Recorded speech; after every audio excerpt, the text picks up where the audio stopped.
maison de l'Éternel, tout s'écrit. Gloire.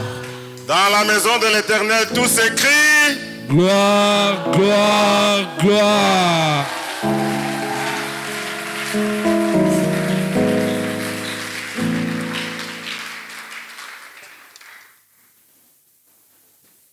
Père éternel, une fois de plus, nous voulons te dire merci. Parce que tu t'es manifesté à nous et tu continues à te manifester à nous comme le Dieu d'amour. Tu te manifestes à nous comme Emmanuel, celui qui est dans nos joies et dans nos peines de chaque jour. Le Dieu qui vit dans nos maisons. Le Dieu qui nous accompagne partout.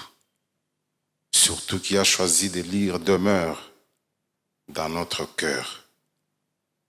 Ce Dieu-là qui nous a fait lever de nos couches, qui nous a conduits depuis nos maisons jusqu'ici, en ce lieu où nous sommes venus pour te louer et t'adorer. Tu es Ebenezer, car chacun de nous qui sommes présents en ce lieu ce matin, avons un parcours long ou petit.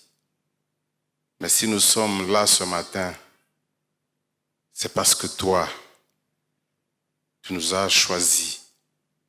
Tu prends plaisir à nous bénir et à nous enrichir de ta présence et de tes grâces.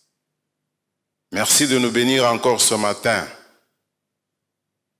par ta parole qui est esprit et vie. Et que toute la gloire te revienne au nom de Jésus-Christ, notre Seigneur et Sauveur. Nous avons ainsi prié. Amen. Amen. Amen. Est-ce que nous pouvons acclamer pour le Seigneur?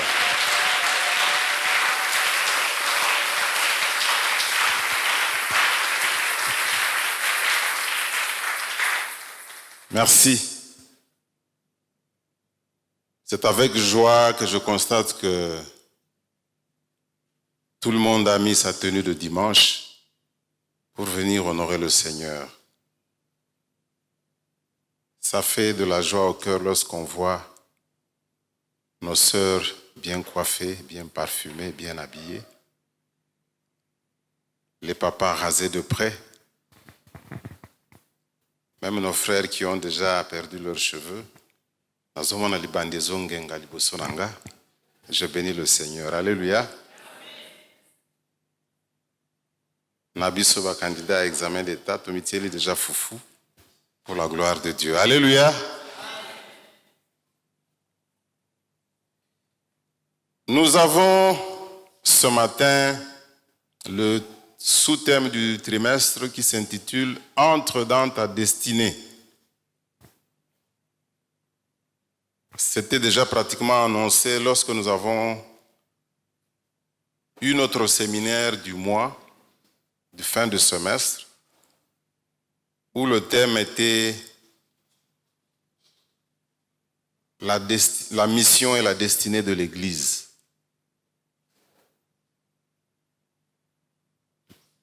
Et maintenant, le sous-thème du trimestre que nous venons de commencer, c'est « Entre dans ta destinée ».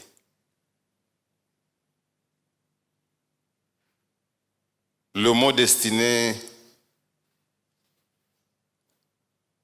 m'a posé un petit problème en lingala tout à l'heure, au premier culte. Mais je vais prendre ce que nous avons dit au séminaire pour dire que notre destinée à nous chrétiens, c'est Jésus lui-même qui la précise. Il dit, je m'en vais, je vais vous préparer une place et je reviendrai vous chercher. De manière que là où je suis, vous y soyez aussi. Donc notre destinée, c'est d'être auprès de notre Seigneur et Sauveur, qui est allé nous préparer des places dans la Nouvelle Jérusalem. Alléluia. Quand nous disons le sous-thème qui dit que nous devons entrer dans notre destinée, en bon français, nous pouvons dire « Préparons-nous à l'enlèvement, préparons-nous à la rencontre du Seigneur ». Préparons-nous à aller rencontrer le Seigneur, à rentrer dans les noces de l'agneau, à aller nous réjouir avec notre Seigneur. Ce matin, nous allons entrer dans notre destinée, développer ce sous-thème à partir de la lecture de quelques passages bibliques. Le premier, vous pouvez noter Genèse chapitre 30, le verset 30b. Jérémie chapitre 1er, 5 à 8. Luc 16, 19 à 31. Acte 16, 31 à 33. Nous pouvons nous lever pour lire juste un premier texte. Alléluia.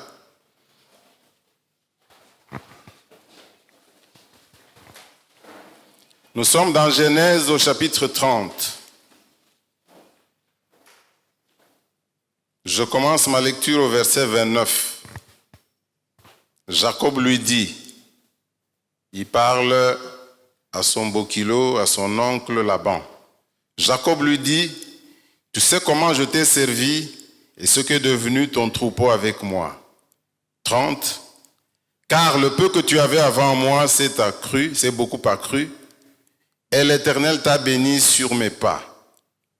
Maintenant, quand travaillerai-je aussi pour ma maison? Alléluia.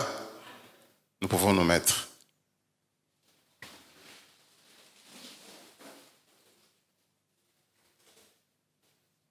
La deuxième lecture dans Jérémie au chapitre 5.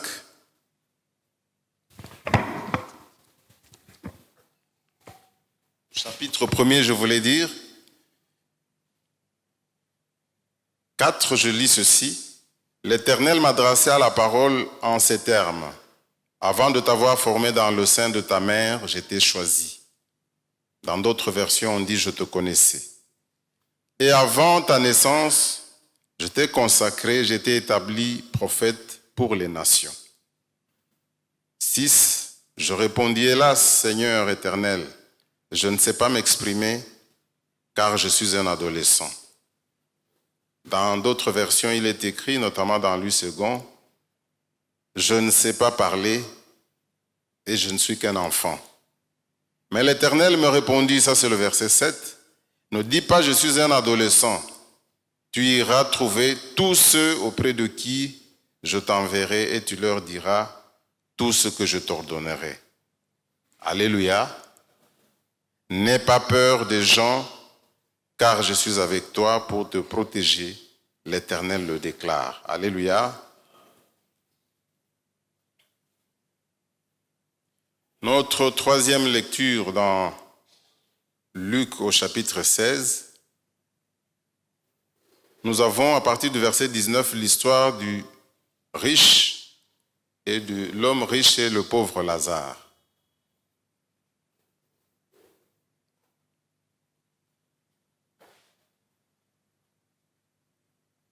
Verset 22.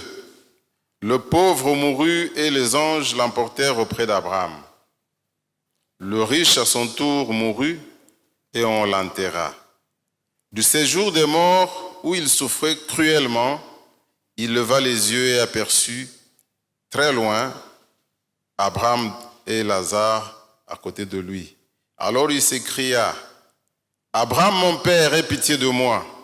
Envoie donc Lazare qu'il trempe le bout de son doigt dans l'eau et me rafraîchisse la langue, car je souffre horriblement dans ces flammes. » Mais Abraham lui répondit, « Mon fils, souviens-toi de combien de bonnes choses tu as joui pendant ta vie, tandis que Lazare n'a connu que des malheurs.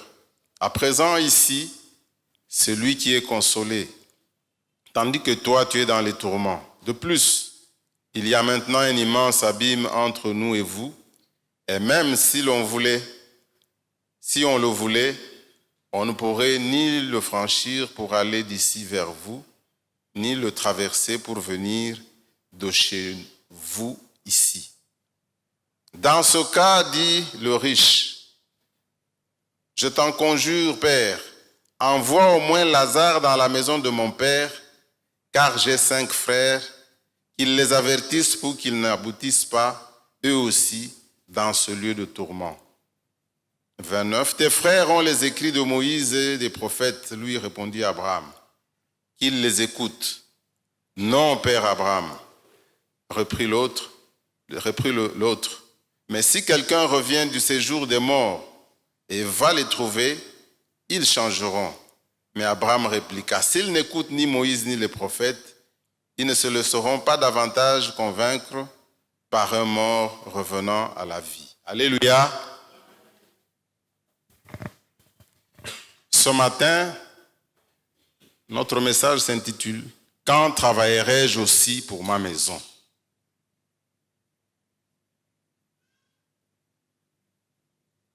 Tel que nous sommes là ce matin, chacun de nous a un parcours. Et dans le parcours traditionnel de la vie, nous commençons par la naissance, nous allons à l'école ou pas, nous finissons par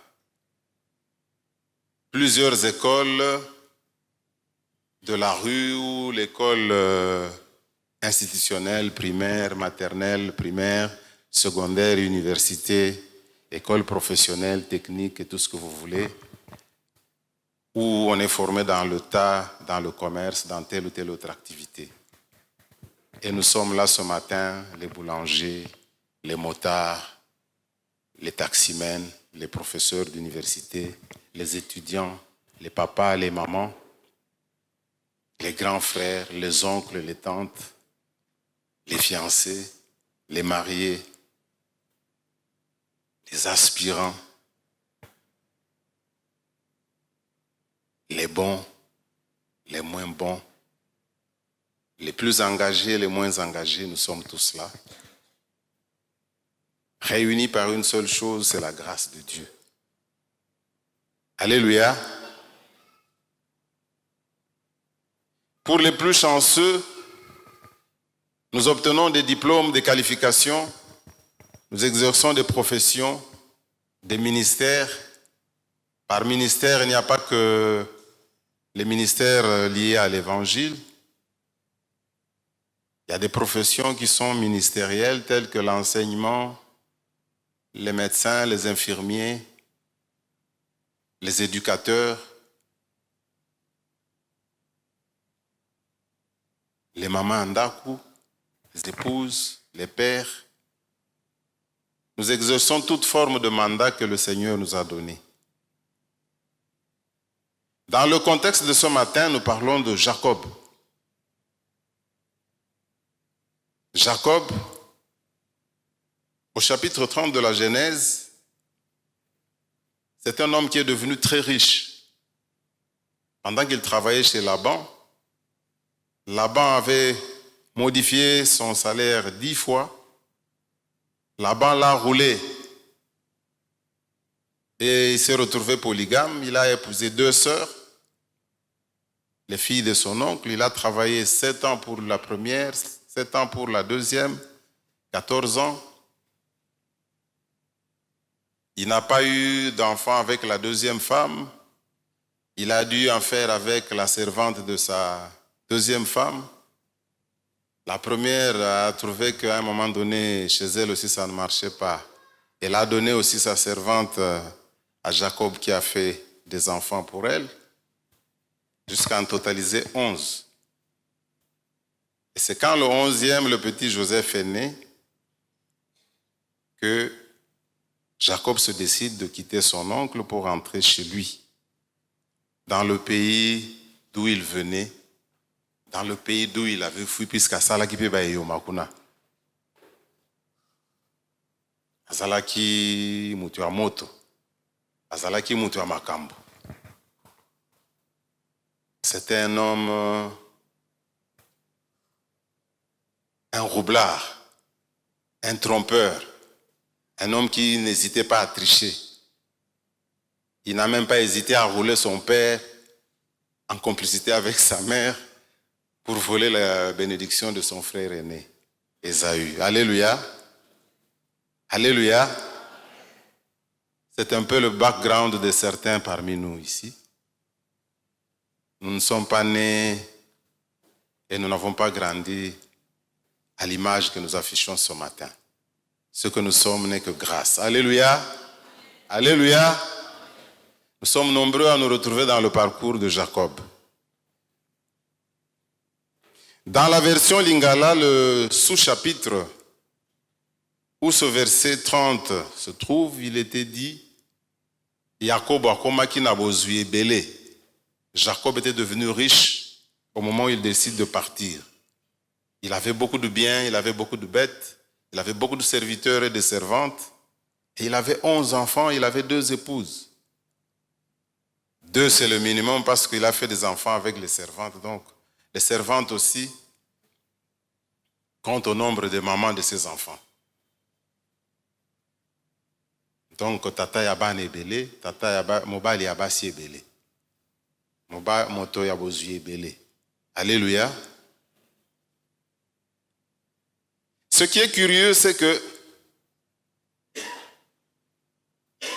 il décide de partir et son beau-père veut le retenir. Dans la discussion, il dit à son beau-père, mais j'ai travaillé pour toi, je t'ai trouvé avec très peu de choses en main, tu m'as confié, j'ai géré pour toi, j'ai été un bon gestionnaire et le Seigneur a multiplié ces choses entre mes mains, tu es devenu très riche. Il a oublié de dire, de préciser que moi aussi je suis devenu riche entre-temps. Mais c'est la question qu'il pose à son beau-père. Tu ne veux pas me laisser partir, mais quand travaillerai-je aussi pour ma maison? J'ai travaillé pour ta maison. Tu t'es enrichi. Le Seigneur a multiplié le peu que tu avais.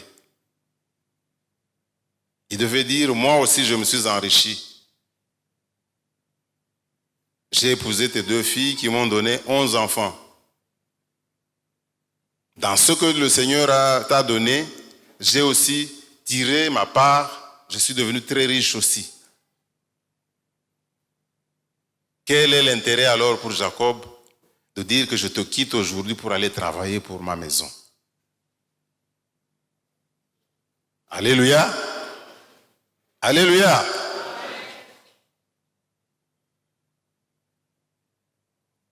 Je ne sais pas si il comprenait très bien ce qu'il disait.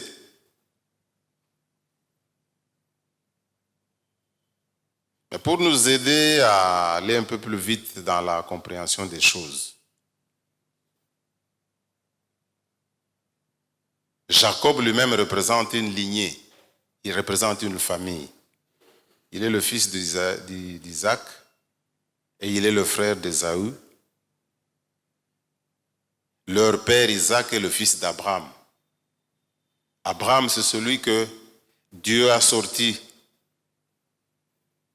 de son pays, du pays de son père, pour le conduire vers Canaan, avec une promesse, avec une alliance et une promesse. C'est que par Abraham, Dieu allait bénir toutes les familles de la terre. Par la descendance d'Abraham, toutes les familles de la terre devaient être bénies. Alléluia. Donc Abraham, au moment où il quittait son père et sa mère pour aller vers le pays que Dieu lui indiquait, il avait les promesses de Dieu, il avait une alliance avec Dieu. Et il a voulu vite voir, comme les anges, les prophètes qui ont prophétisé toutes les bonnes choses qui sont dans la parole de Dieu, dans l'Ancien Testament, ils ont voulu expérimenter aussi ce qu'il disait. Abraham aussi a voulu voir, palper du doigt ce que Dieu lui avait promis. Et avec sa femme, ils ont voulu précipiter un peu les choses.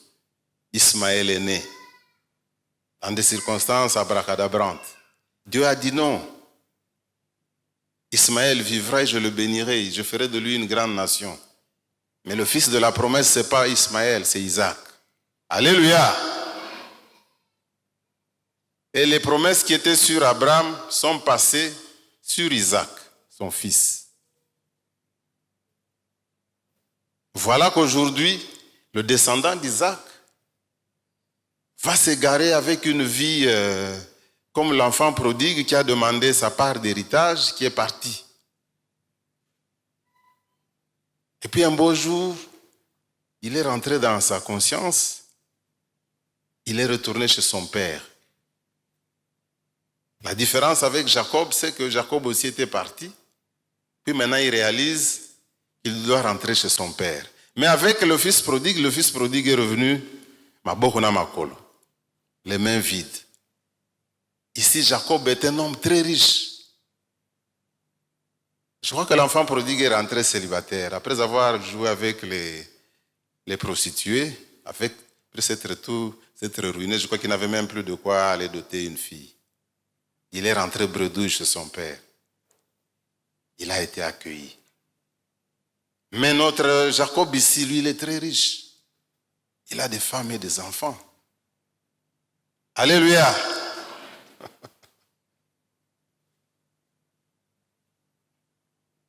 C'est quelqu'un qui a réussi sa vie, humainement parlant.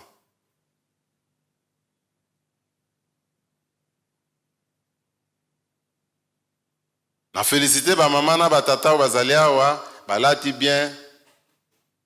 Nous n'avons pas volé toutes les tenues que nous avons. C'est parce que nous avons déjà un petit patrimoine dans lequel nous avons puisé nos vestes, nos mèches et tout ce que nous arborons aujourd'hui, les chaussures.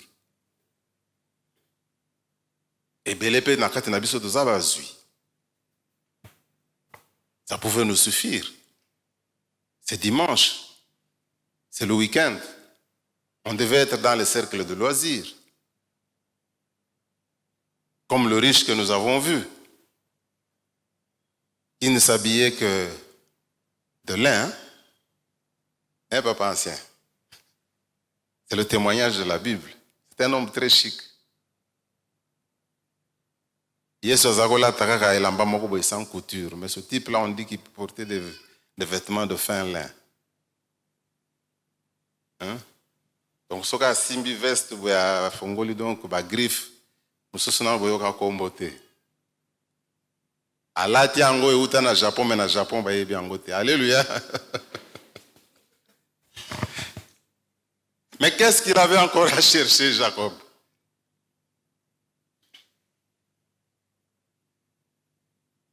Ça, c'est la dimension naturelle, la dimension physique, la dimension matérielle de l'homme Jacob. Mais l'homme spirituel, Jacob, était porteur des promesses. C'était un canal de bénédiction pour cette jeune fille-là.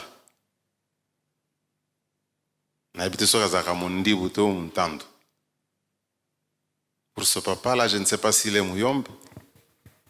Pour ce papa-là qui vient du Katanga, mais je sais qu'il n'est pas Katangé. Pour chacun d'entre nous. La grâce qui fait que nous soyons présents dans cette salle ce matin devait passer par cet homme-là, Jacob, qui avait tout. Alléluia. Est-ce que toi et moi, nous avons tout? Je vais un peu ajouter du piment. Nous nous sommes déjà convertis. Nous sommes déjà rentrés dans la lignée des fils d'Abraham. Notre Dieu, c'est le Dieu d'Abraham, d'Isaac et de Jacob. N'est-ce pas? Alléluia. Nous sommes déjà là-dedans. Mais qu'est-ce que nous sommes encore venus chercher ce matin? Nous nous sommes déjà convertis, nous sommes déjà des chrétiens. Nous chantons pour le Seigneur. Nous témoignons. Nous annonçons l'évangile à gauche et à droite.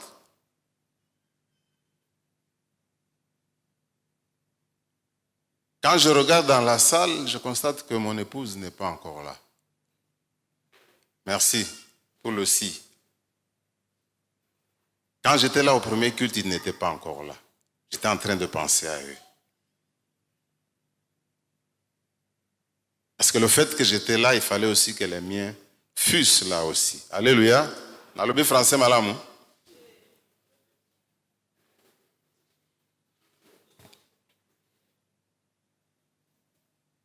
il nous manque des choses. Ce que nous avons, les titres, les diplômes, les maisons, les voitures, les combos, les titres, le fait d'être noko, papalé, qui fiancé, tout ça. C'est ce qui fait de nous des hommes naturels. Mais notre héritage, celui que nous avons acquis d'Abraham,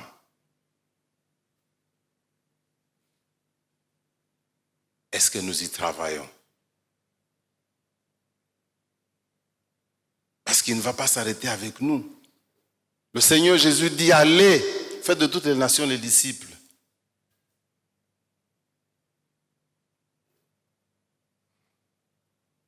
En fait, je disais que notre destinée, c'est d'être avec le Seigneur Jésus-Christ au ciel. Mais pour arriver au ciel, on ne va pas prendre un chemin de fer. On ne va pas prendre le train. Il y aura peut-être des TGV au retour de Jésus-Christ au Congo. À ce temps-là, puisqu'il y a déjà eu des tramways pendant la période avant l'indépendance, à Kinshasa. Les après 1900, on pouvait même quitter Kitambo pour aller en ville, au centre-ville, par train. Alléluia. Pour aller au ciel, nous sommes en train de tracer le chemin aujourd'hui. Le chemin pour arriver au ciel, nous sommes en train de le construire, de le tracer sur la terre. C'est pendant notre parcours sur la terre, où nous ne sommes que des pèlerins, que nous marchons pour aller au ciel. Et comme le petit poussé sur notre chemin, nous devons marquer des signes, des traces sur lesquelles nos enfants, nos frères, nos voisins, nos amis vont marcher. Pour qu'à leur tour aussi, ils puissent parvenir au ciel. Pourquoi Jacob s'inquiète-t-il de sa famille? Pourquoi dois-je aujourd'hui concentrer mon énergie à travailler pour ma famille? Ma famille, ce n'est pas seulement maman Brigitte que j'ai citée. Ma famille, c'est vous. Ma famille, c'est mes frères et mes sœurs qui sont à Ituri, à Lubumbashi, à Goma, les exilés politiques à l'étranger, tous les Congolais, tous ceux de notre nation. Mais en restant au sein de l'Église, toutes les autres frontières des autres nations s'effacent aussi. On nous a dit tout à l'heure que nous allons prier pour l'Ukraine.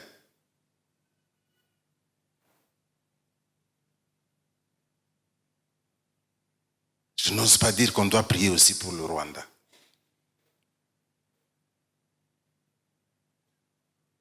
C'est nos frères.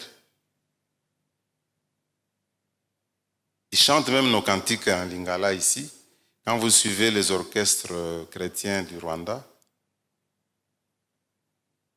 en fait, ils prennent beaucoup de choses de chez nous. C'est nos voisins. Alléluia. Qui aime le fromage de Goma ici et le jus de maracuja en boîte? Prenez le carton du jus de maracuja de Kivu. Prenez le café de Kivu. Quand vous lisez bien sur la notice, le jus de maracuja est conditionné, mis dans l'emballage à Inyangé. C'est quelle ville du Congo? Quand vous prenez le café de Kivu, lisez la notice, vous verrez que c'est fabriqué où? Au Rwanda. Mais Kivu Yabisot. D'ailleurs, en Chiluba, nous disons quoi de bien. Donc on peut même étendre ça pour dire que même ces gens-là sont les nôtres. Alléluia. Pourquoi devons nous inquiéter, nous soucier de notre famille? C'est le premier point. Pourquoi? Parce que la famille a été créée, instituée par Dieu, qui l'a bénie.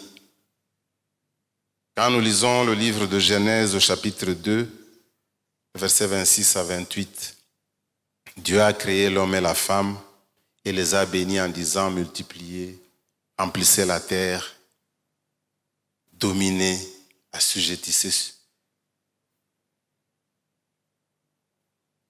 Dieu nous a donné le mandat de nous agrandir, de nous multiplier, de gérer toute la création, de dominer. La famille, c'est le plus grand capital que Dieu a donné à l'homme. Alléluia. Le plus grand capital autour duquel tu peux travailler, dans lequel tu peux investir sur la terre, c'est la famille.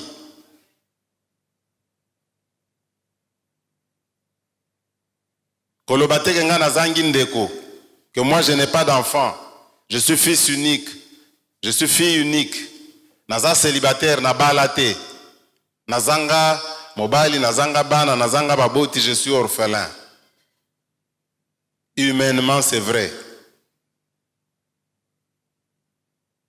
Mais puisque tu es un canal de bénédiction, tu as quelque chose à transmettre que Dieu t'a donné, tu dois le transmettre à d'autres membres de famille. Cette famille-là, c'est la maison de Dieu.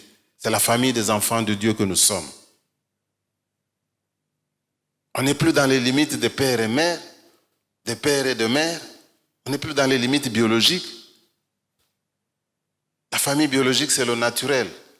Nous sommes dans la maison de Dieu. C'est le spirituel. Alléluia.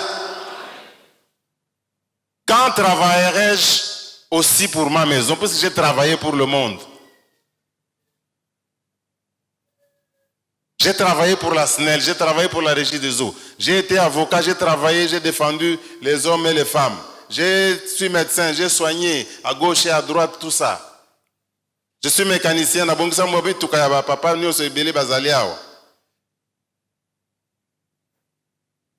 Okumbi moto. J'ai amené les gens à l'église, à l'hôpital, au marché, par-ci, par-là. Naza commerçant. Naza couturier. Mais quand travaillerai-je aussi pour ma famille? Parce que tout le reste là, ils ont mon pépé.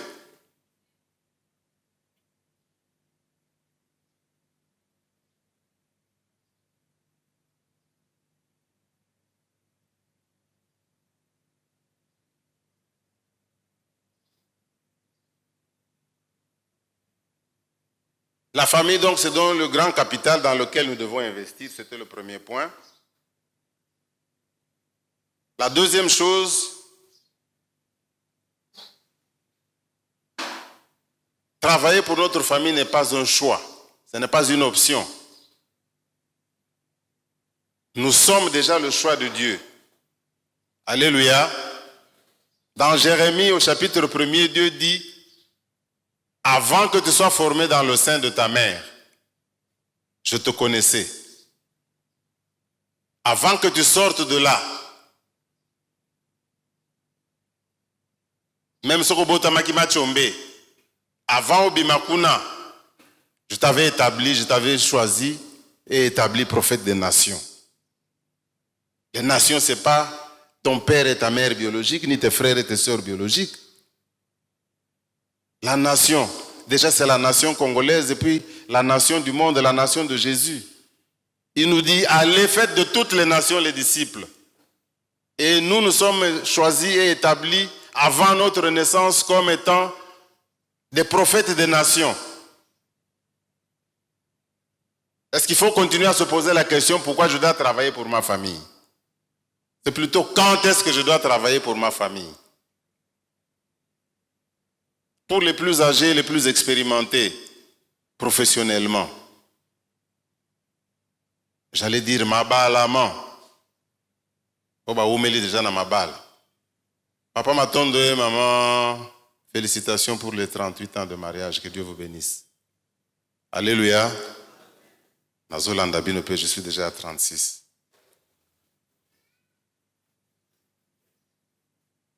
Cette expérience-là devant le Seigneur, c'est rien si nous n'avons pas déjà investi dans la famille de Dieu. Si nous n'avons pas investi spirituellement dans nos enfants. Si nous n'avons pas investi spirituellement dans notre église. Si nous n'avons pas encore investi spirituellement dans notre nation. J'ai cité des mots sensibles ici, Rwanda, Banini, Wana, tout ça. Je ne demande pas à chacun de nous de prendre des armes et d'aller combattre là-bas. C'est physique. Il y a des hommes qui sont sur le terrain, des hommes et des femmes qui sont sur le terrain, même des armées étrangères qui sont sur le terrain. Mais comment est-ce que moi je peux me battre pour ma nation? C'est en fléchissant les genoux. Alléluia. Pour me battre pour ma maison Congo, je dois fléchir les genoux, comme tout un chacun d'entre nous. Et pour ce travail-là, nous sommes le choix de Dieu. Ils sont en dehors là-bas, dans les bars, ailleurs, en train de déambuler à gauche, à droite, de fomenter des crimes, d'enlever des gens pour battre Kabarin, Bassa, Labanini, tout ça là. Ils ne savent pas encore qu'ils ont été appelés pour bâtir la maison de Dieu. Ils ne savent pas encore. Mais nous devons aller les chercher. Nous ne devons pas attendre, comme le riche homme, l'homme riche, que nous soyons morts. Dans le séjour de mort pour dire, ah non, Père Abraham tinda Lazare, moi na bitinda nanga tinda ye, akende koyebisa na libota na ndako ya tata nanga pona zana bandeko mususu kuna baya awate. C'est trop tard. Ici, dans Jérémie chapitre 1er, il est dit, ne dis pas que nazana no mwana muke, ne dis pas que je suis encore un enfant, ne dis pas que je ne suis pas encore prêt. Tu es prêt dès que Dieu te connaissait, dès que Dieu t'avait qualifié prophète des nations dans le sein de ta mère avant que tu sois sorti. Et à ta naissance, Dieu t'a donné les capacités et une mesure de foi. Selon Romains 12, verset 3. Chacun de nous a reçu une mesure de foi. Et cette mesure de foi doit nous servir à chercher Dieu. Dans le livre des Actes, il est écrit que nous devons chercher Dieu même en tâtonnant. Certains parmi nous avons atterri ici à l'aumônerie après avoir été un peu voir à gauche, à droite. Il n'y a aucune honte pour ça. Alléluia. Même en trébuchant, même en tâtonnant, la mesure de foi que Dieu nous a donnée doit nous mettre sur la voie. Et Dieu nous donne des capacités par la puissance du Saint-Esprit. Jésus a dit, il est avantageux pour vous que je m'en aille. Parce que quand je serai parti, je vous enverrai le Saint-Esprit. Si ça marche, non. Pour qu'il habite en vous. Alléluia. Pas pour qu'il marche à vos côtés, mais pour qu'il soit en vous. Alléluia. Alléluia. Donc, servir Dieu, servir sa famille, travailler pour sa famille, travailler pour l'Église, travailler pour la nation, ce n'est pas une option, ce n'est pas un choix. Nous sommes déjà le choix de Dieu. Moïse était le choix de Dieu. David était le choix de Dieu. Esther qui est devenue reine, une étrangère qui est devenue reine en Perse. Quand on a voulu massacrer son peuple, il dit, allez dire à Mardoché, Assalaboye. Mardoché lui dit, si tu ne te lèves pas aujourd'hui pour aller voir le roi,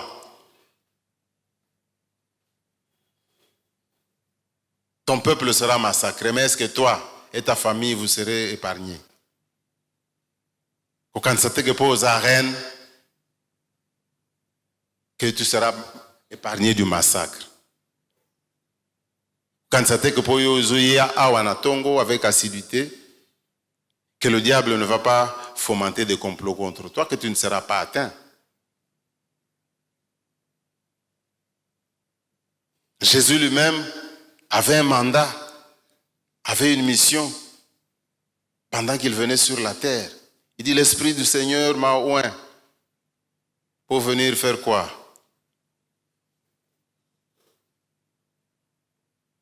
Pour proclamer la bonne nouvelle aux pauvres, délivrer les... et surtout pour annoncer une année de grâce de la part du Seigneur. Et il a en plus dit, comme Père, comme tu m'as envoyé dans la prière sacerdotale pratiquement finale, comme tu m'as envoyé dans le monde, moi aussi, ceux que tu m'as donnés, je les envoie dans le monde. C'est pourquoi il conclut en disant, allez, faites de toutes les nations les disciples.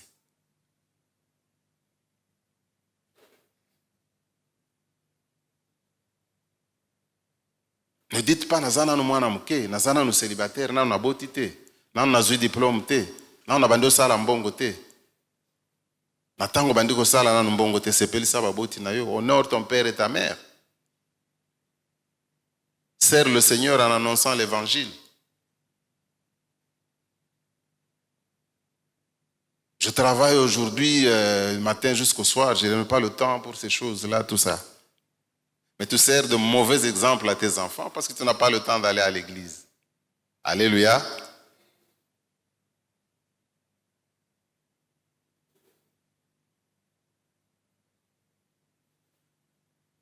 Même au travail, nous devons être des modèles. Quand je travaillais chez Total, une de mes collègues avait eu des problèmes, elle devait être licenciée. Et c'était une femme, une jeune femme très agitée, qui avait des relations partout. Ils sont allés voir à l'époque le ministre du Travail, qui a convoqué le secrétaire général du Travail, toute son équipe, pour étudier le dossier de la jeune femme. Alors, la jeune femme a commencé à s'exprimer pour dire, voilà, il y a ça, il y a ça, il y a ça, il y a ça. Et le ministre a demandé au secrétaire général et aux inspecteurs du travail qu'est-ce qu'ils pensaient du dossier, quelle solution ils proposaient. Alors, il y a un monsieur qui lève la main et qui pose la question à la jeune fille. Mais à l'époque, il y avait chez Elf un monsieur qui était conseiller juridique. Est-ce qu'il est toujours là, puisque Elf est devenu Total? Il dit oui, il est toujours là. Il cite un nom. Ce monsieur est toujours là. Oui, oui, oui. Elle lui pose la question à la jeune femme, est-ce que ce monsieur-là a vu ce dossier? La fille se met à rire, elle dit non. Ce dossier n'est pas passé par lui. Alléluia. Le monsieur en question, c'était moi.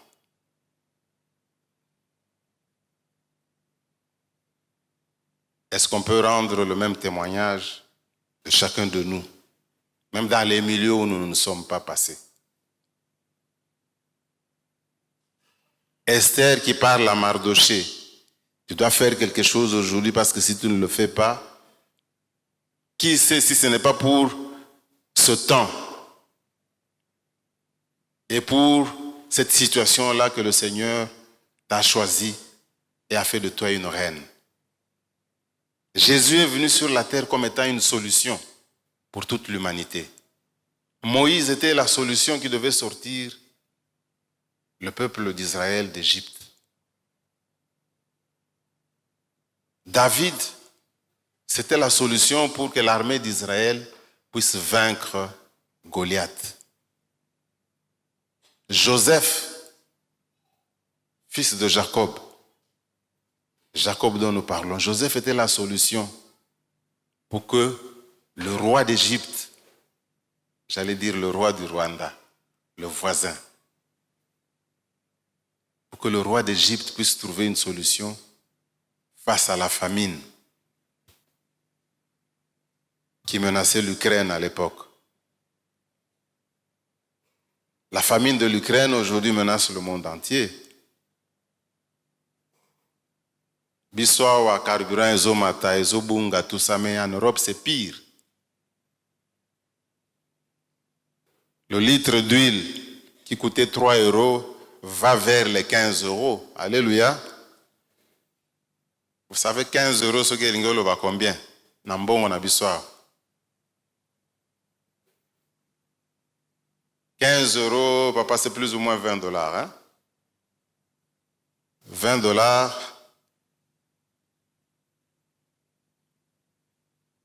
c'est plus ou moins 40 000 francs. 1 litre à mafuta. Alléluia. Alors que en Europe, les prix sont constants. Quand vous étiez là en 2010 ou en 2000, vous alliez avec 1 € ou 1,5 € dans un supermarché, vous avez un paquet de Coca-Cola. Je crois 6 canettes. Vous revenez là-bas 10 ans, 15 ans après, c'est toujours la même chose. Mais avec la guerre en Ukraine et tous les tourments qui frappent le monde entier, les choses sont en train de changer. Est-ce que nous devons croiser les bras ou bien nous devons encore continuer à travailler pour notre famille, nous lever et travailler pour notre famille? Les bénédictions que nous avons déjà reçues ne se renouvellent pas automatiquement. Abraham était béni, son fils Isaac était béni, Jacob était béni, mais il fallait qu'à chaque fois, chacun d'eux fasse quelque chose. Ce quelque chose-là, c'est qu'à chaque étape de notre vie, nous devons renouveler l'alliance avec le Seigneur. Alléluia. Alléluia. Nous sommes des chrétiens. Pourquoi est-ce que nous commençons nos cultes par la confession? Pourquoi est-ce que nous devons nous remettre en cause devant le Seigneur chaque matin et chaque soir? Parce que pour demeurer dans la faveur de Dieu, nous devons rester constamment dans l'obéissance devant le Seigneur. Nous sommes des chefs de famille, nous sommes des responsables de famille. Nous devons nous engager à renouveler notre alliance avec le Seigneur régulièrement. Exposer nos enfants, exposer nos épouses, exposer nos maris, nos frères et nos sœurs, exposer notre Église, exposer notre nation à la faveur de Dieu, en renouvelant notre alliance avec le Seigneur. On ne peut le faire qu'en marchant dans l'obéissance et en servant Dieu dans l'intégrité. Alléluia. Est-ce que quelqu'un serait intéressé ce matin de renouveler son alliance en son propre nom et au nom de toute la famille? Ce matin, dans ce cas, je nous invite à nous lever pour prier.